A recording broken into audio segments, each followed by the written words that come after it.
Alamin natin ang latest sa bagyo. Live mula sa Pag-asa, Quezon City. Ibandila mo, Bettina Magsaysay. O Bettina, nasa na ngayon ang bagyong Betty? Karen, as of 11 o'clock, nasa 1,315 kilometers silangan ng kasiguran Aurora ang bagyo. Napanatili naman niya ang kanyang lakas na 65 kilometers per hour na may pabugsong umaabot sa 80 kilometers per hour. Gumagalaw pa rin ngayon ang bagyo na pa-west-northwest sa bilis yan na 17 kilometers per hour. Sa Biyernes ng gabi pa rin naman inaasahan magla-landfall si bagyong Betty sa Cagayan. Sa paglapit naman ng bagyo, inaasahan ang patuloy na paghina nito.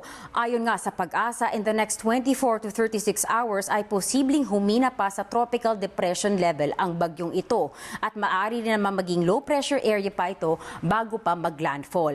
Pero sa kabila nito, magdadala pa rin daw ito umano ng pag-ulan dyan sa northern at central Luzon. Kaya naman puspusan pa rin sa paghahanda ang ating mga kapamilya dyan sa northern Luzon.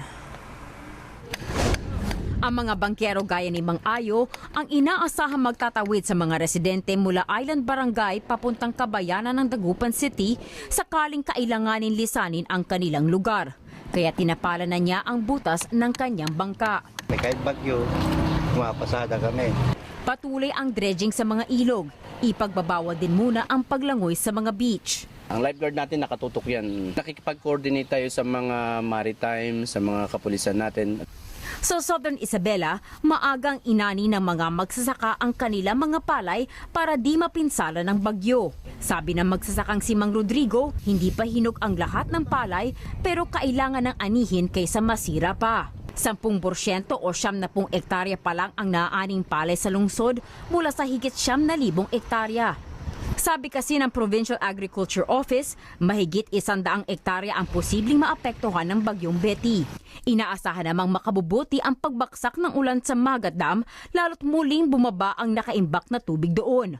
Samantala, sabi ng Pag-asa, 0.30 meters ang bawas ng tubig sa Angat Dam araw-araw.